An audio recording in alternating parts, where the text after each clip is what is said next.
Coming up today on Locked On at Texas Tech, a beautiful day in the LBK, marred by a football game. We slice up this pie of shame. Next on Locked On Texas Tech. You are Locked On Texas Tech, your daily podcast on the Texas Tech Red Raiders. Part of the Locked On Podcast Network, your team every day. We're going to start this thing off right. Raider!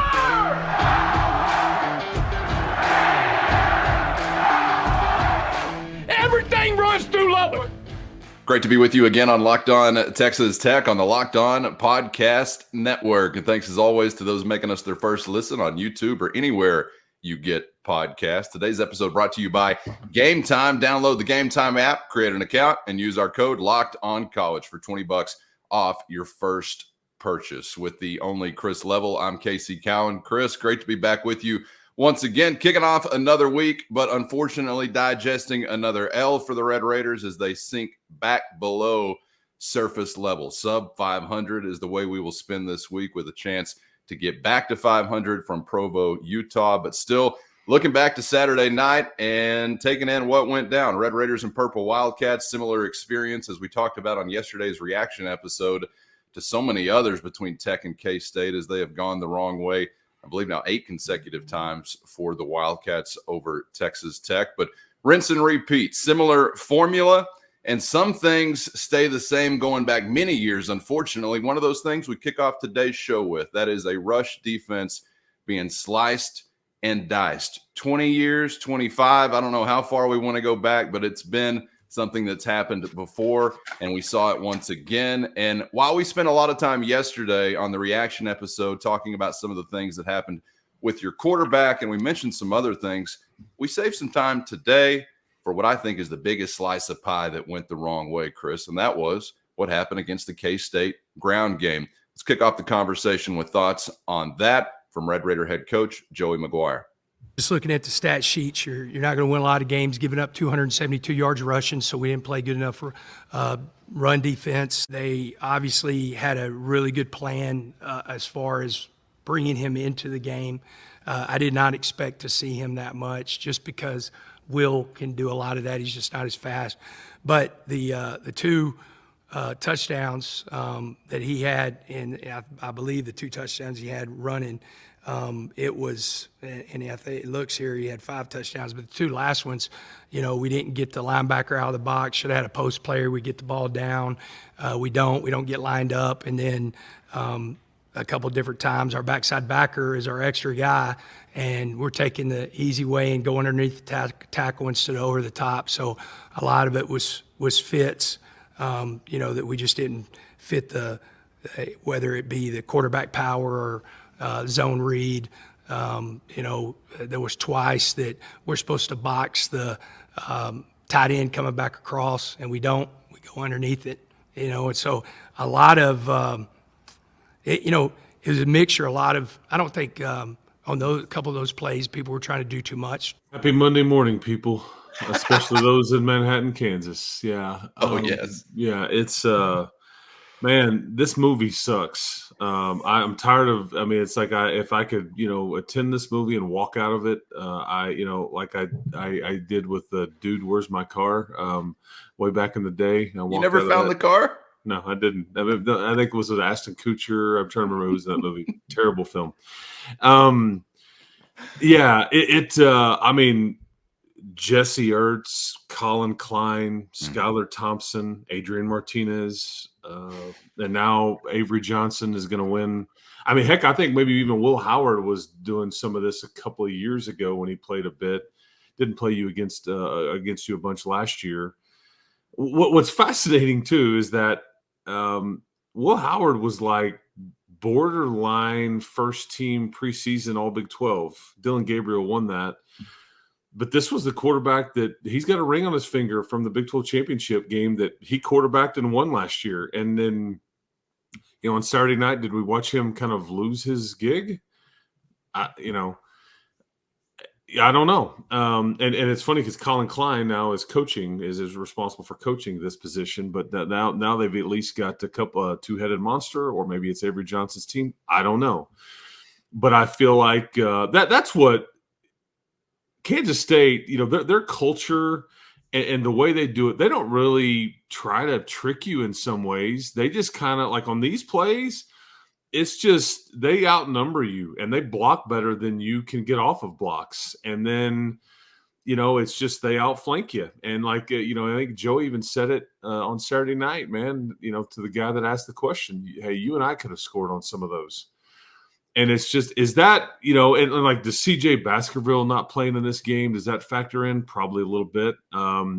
You're without Mike Dingle and Bryce Ramirez. I don't know if you were missing anybody else on defense, but those were three guys that would have played quite a bit in this game had they been healthy, right at those linebacker edge type positions, which is where they kind of attacked it. Brendan Jordan, the true freshman, was in there. So, but I don't know, but it's the same. And I felt, and he could have had 6 touchdowns because there was one point late in the game where he kind of goes and he's got it and he just kind of just slides down and just says, yeah, never mind. I'm going to keep the clock rolling. Going to try to get out of here. Or otherwise it would have been 6. But it's funny because there's just zero complaining about that. I haven't seen anybody really frustrated with that. And it's like, that is maddening to me that they run the same thing they have for 15 years and you just cannot get it stopped. He could have had, think about what we're saying. Just a freshman quarterback came in and had 5 rushing touchdowns and could have had a 6th. This is like Seneca Wallace type stuff. We should be mentioning Avery Johnson's name like years from now because it's like I see the tweet after it's over after the game. It's like Kansas State's like the NIL fund for Avery Johnson, man, donate now, and I'm like, unbelievable. Yeah, you just feel like you felt like you had your rushing defense, and I think what we're now seeing, kind of somewhat new. Baylor's offensive line is not very good. Okay, you work them over.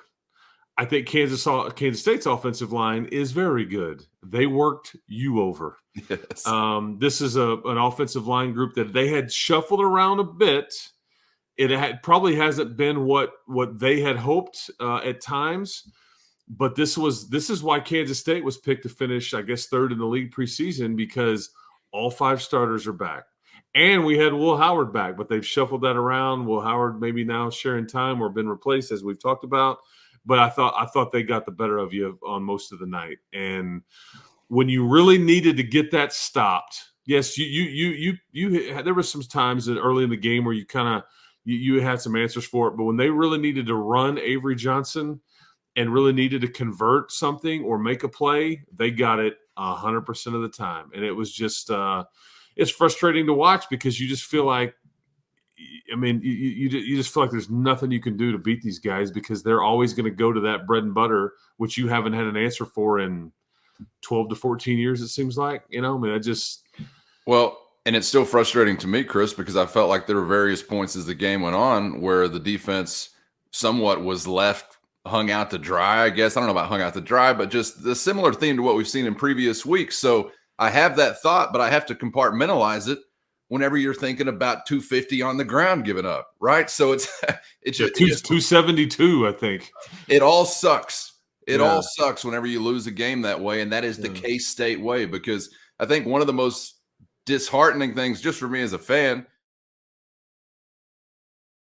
First, today's episode brought to you by Gametime, and you shouldn't have to sweat it out when buying tickets to your favorite events, and with Gametime, you won't, because it's always a breeze. Using the Gametime app, where you're going to find killer last-minute deals, views from every seat, and their lowest price guarantee. Gametime has deals on tickets right up to the start of the event and even an hour after it begins, which means Gametime is the place to find last-minute seats for any event. The fastest, easiest way to buy tickets, and not just fast, but it's also secure and simple to use when you download the Gametime app. So take the guesswork out of buying tickets with Gametime by downloading the Gametime app, creating an account, and then use our code LOCKEDONCOLLEGE for $20 off your first purchase. That's Locked On College, LOCKEDONCOLLEGE. Locked On College for $20 off your first purchase. Terms apply. Again, create an account and use our promo code Locked On College for $20 off. Download the Gametime app today for last-minute tickets at the lowest price, guaranteed. Today's episode brought to you by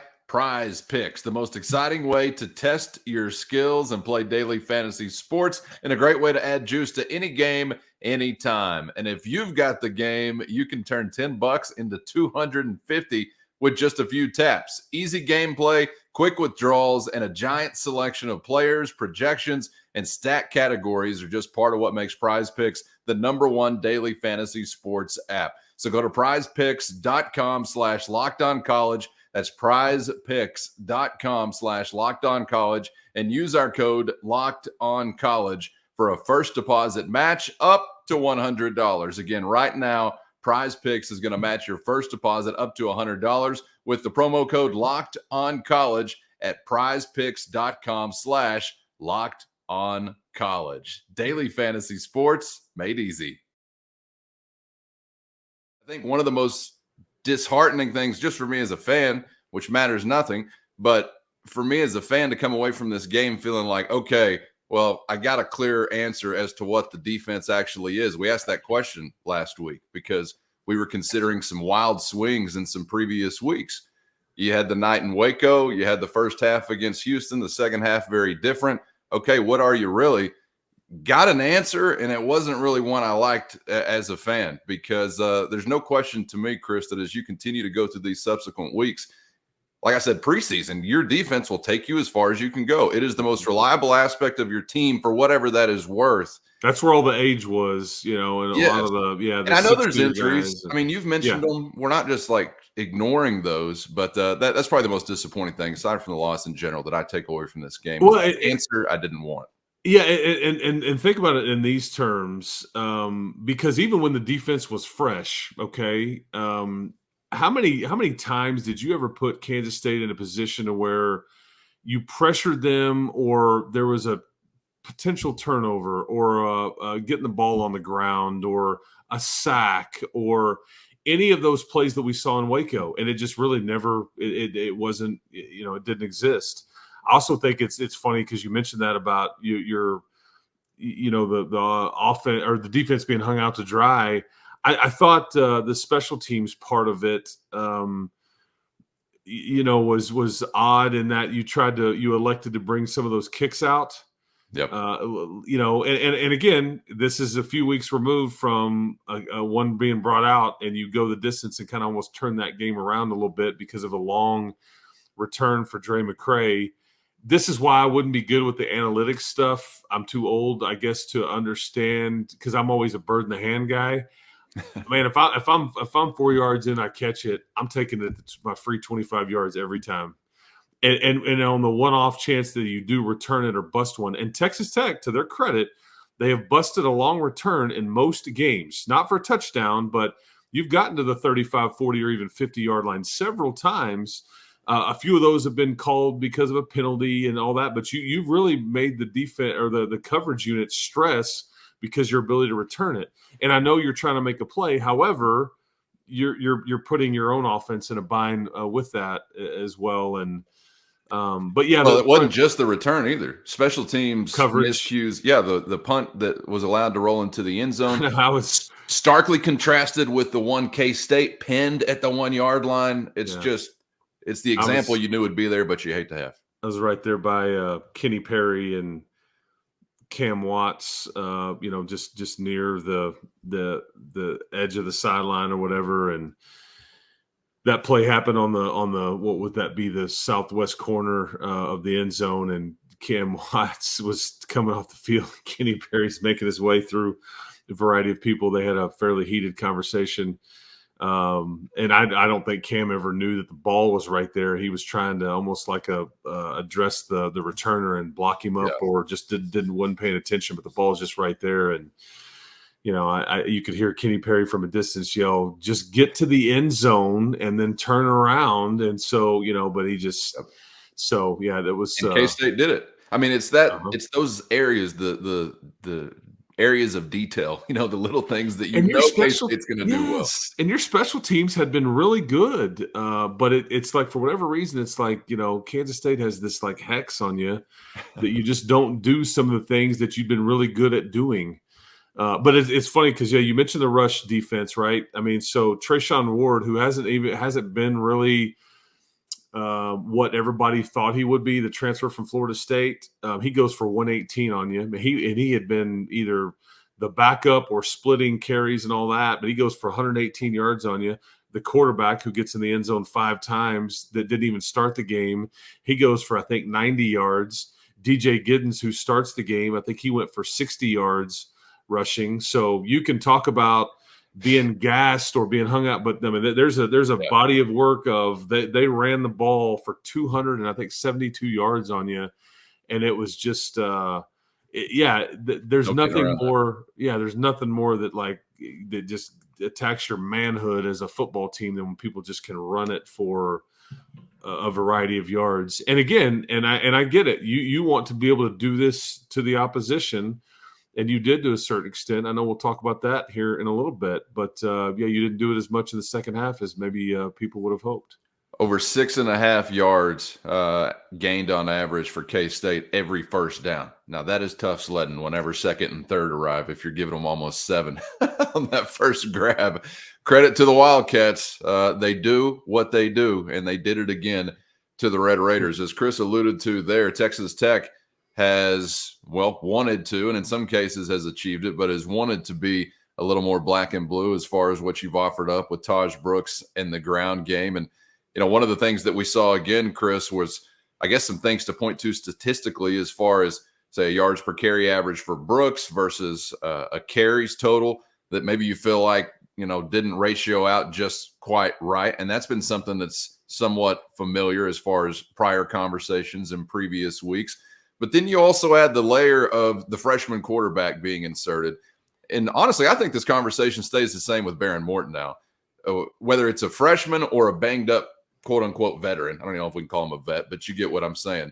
The conversation kind of stays the same. Are you going to be winding up needing to cover for a quarterback or compensate for a quarterback? I want to get to that specific point in just a moment with you, Chris. But first, let's take a listen to Joey Maguire, who was asked about statistically some of what we saw from Tahj Brooks, and could there have been more covering up or aiding of Jake Strong with more carries for Brooks, and in general, how it went for the Texas Tech ground game as they met what I think arguably is the toughest rush defense matchup that they faced to this point in the season. Let's take a listen to Red Raider head coach Joey Maguire. We were getting hit at the line of scrimmage whenever we did just hand the ball off, and those guys were having a fight for 1 or 2 yards. We were playing behind the sticks, and so they were giving us some things in the passing game, and that was a situation of now the big run that he had, they went 0. He checked to the option.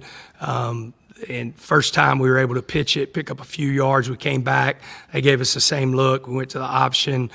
They took the pitch, and he had that long run, and then we were able to get in the end zone. But, they did a really good job of mixing it up and did a really good job of, taking the run away at certain times, to get us in some of those passes. You look at those carries, like there's a lot of those carries at the end of the half when they were playing 2-man. And so they're giving us, like he had that one big run at the end of the second half that they're giving us the box. They're expecting us to throw the ball. And so with that, I think some of those like it's not saying that we shouldn't have, but I think some of those yards of bigger runs are a little bit deceiving because just as many times or the few times that we did pop one, we're getting hit at the line of scrimmage because of the way they're run blitzing. Yeah, the 2 play calls for me, and who is it the wrong read? Is it a check into? I have no idea, but I think it's 31-21. You're down, but you are going in to score, and I can't remember the exact yard line you're on, but you're in the red zone. I think you're on the 10 or 15 yard line, and you throw one to the corner, throw a kind of a jump ball to Jerron Bradley, and the safety rolls over. I don't think Jake Strong ever saw him. Boy, you would have loved to have run it there, even if you just get stopped, because at least you got 3 in your back pocket and you can kind of stay in the game. But you took a shot. I just don't think Jake saw who it was, saw the safety rolling over. The other one was the 4th and 3 when you threw one up the sideline, and it just didn't look like that ever had a chance to be completed. I mean, Bradley wasn't really open. He kind of got ran out of bounds, and The ball was, I think, overthrown, and those were the two that you'd like to have back, and it makes you just, if you could do it over again, would you do something different there? And I don't know, I'm watching it at field level and all those things, and I can look at the box score, and I guess I need to go back and watch the game, but I don't know enough about how much they were run blitzing. And I knew Tahj, his numbers are skewed because he did have one fairly long run that adds to his average. There at the end of the half when he, almost got into the end zone, and then ended up getting in the end zone in the next play or whatever. But I don't know, man. Losing sucks. That's all I can tell you. I really do wonder if you kind of have a collection of pieces right now that are a little disjointed with what you want your offensive vision to be, and how much can you even evolve that in the middle of a season, because it does seem like what you do best with your pieces right now is move forward in a powerful way with the ground game. But as I continue to watch the game develop, and I'm thinking about some of, as Coach Maguire alluded to, some of that contact, at the line of scrimmage for the ball carrier, it always has to come after contact, it seems like, for Tahj Brooks. Oh, yeah. I think about, again, one back shotgun set. I don't know. Is that the mold for the pieces that you have? And again, I'm not saying right or wrong, like, hey, turn it into this wing T in the middle of the season. I just really wonder, like, these pieces that are in place, how well do they fit in for what Zach Kittley really wants to do? And how much can you actually adapt within a season if they don't fit that well? And good grief, now we're talking about a third quarterback being used to add to that. That's my point, too. First, today's episode brought to you by Athletic Brewing Company, changing the non-alcoholic beer game, and it's time for your game-changing moment of the week. This week, it's 1st and 10 for Tech after K-State takes a 24-21 lead with 2:34 left in the third quarter, when K-State's VJ Payne picks off a pass and returns it to the Tech 11, where Avery Johnson would punch it in one play later for his 4th touchdown of the night, and a 2-score lead the Wildcats wouldn't relinquish. And just like that moment, Athletic Brewing Company is changing the game with non-alcoholic beer that, wait for it, tastes good. Great tasting, award-winning, and you're going to find more than 50 styles at athleticbrewing.com. But what you won't find ever is a hangover with Athletic Brewing Company. So change the game by finding Athletic Brewing Company's non-alcoholic beer at a store near you or online at athleticbrewing.com. And right now, first-time customers can get 15% off your first online order by using the code LOCKEDON. That's locked on for 15% off your first online order. Near beer, exclusions and conditions apply. Find Athletic Brewing Company at athleticbrewing.com. Fit for all times. That's my point, too, is like, because you've got all these receivers on scholarship, a lot of like offensive skill. And that's part of why you've got to use some of these guys and throw it to them.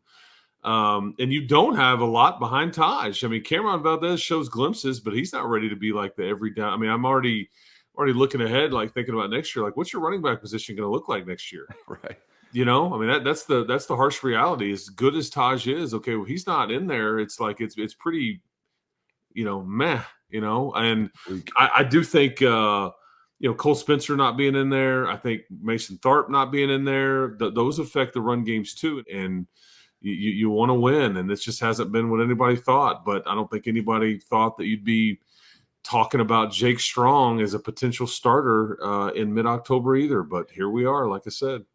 Here we are at another professional Chris level segue as well, because I think you painted a nice picture here to wrap up our conversation for today. Let's get to this quarterback conversation and how it impacts the offense at large, looking ahead this week or beyond.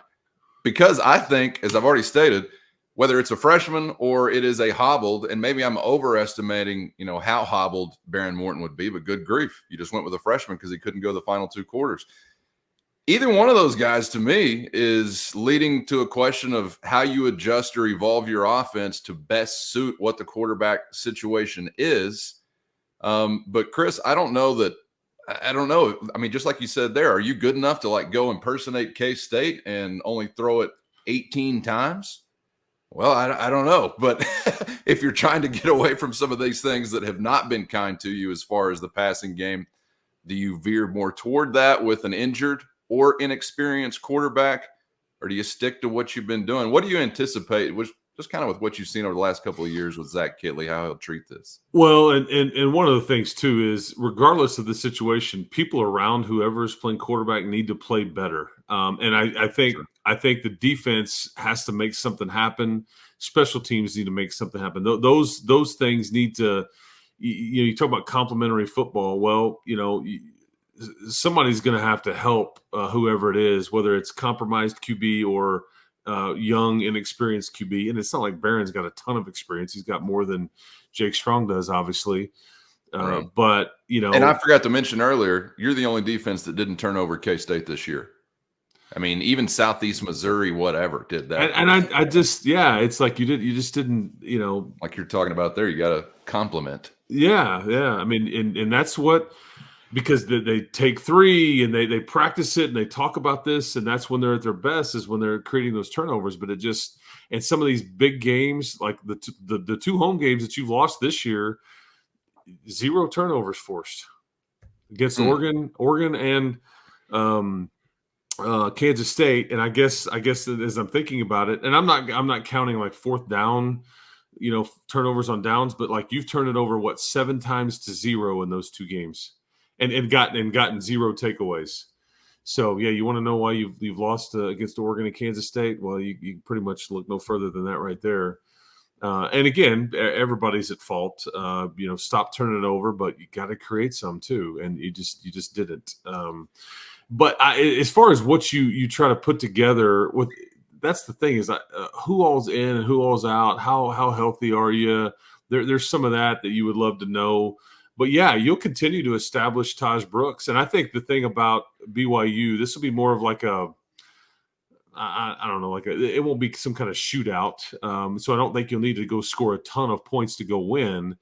But what I do is I play really smart, and maybe I'm not as aggressive on the fourth downs, and we play field position a little bit. Maybe you do the whole Iowa State thing when it was really cold in Ames last year, and you kind of play to flip the field a little bit and kind of not, put your defense in a bind by kind of tossing that book to the side. Maybe that's one of the big changes you make, but that'd be more of a whole philosophy on this game scenario than it would be for a quarterback. But if it's Jake, because what they'll tell you is he's really smart. He's tough. He gets by on some grit and moxie.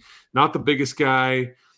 He certainly doesn't have elite level arm strength. He's got good arm and all that, but it's not like he's got a hose on the right side of his body or anything like that.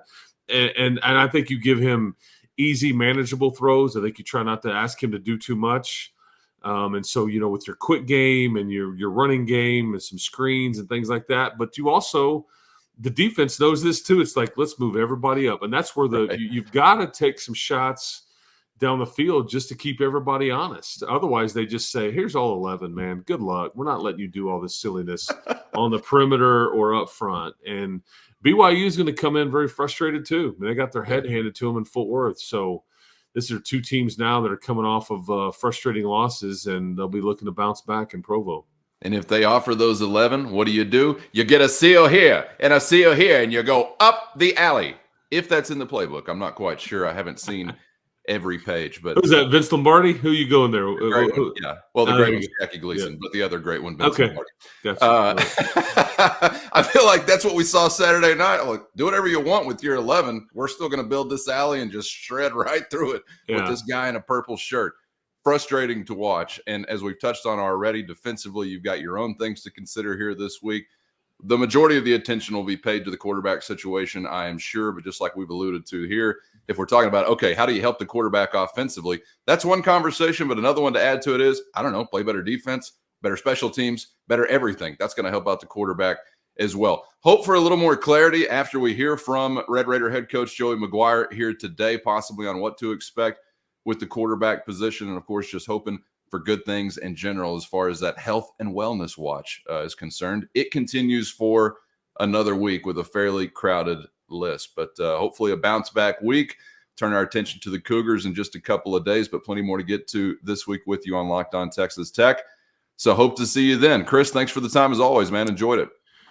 Enjoy your Monday, people. Hopefully everybody enjoyed the clips and all the shenanigans that went on outside of our sports world this past weekend. But we've got another week of sports upon us. Red Raiders big game this weekend, so we'll be here all week. Appreciate it. That's right. Subscribe on YouTube or anywhere you get podcasts, and we hope to see you back here for the next round on Locked On Texas Tech.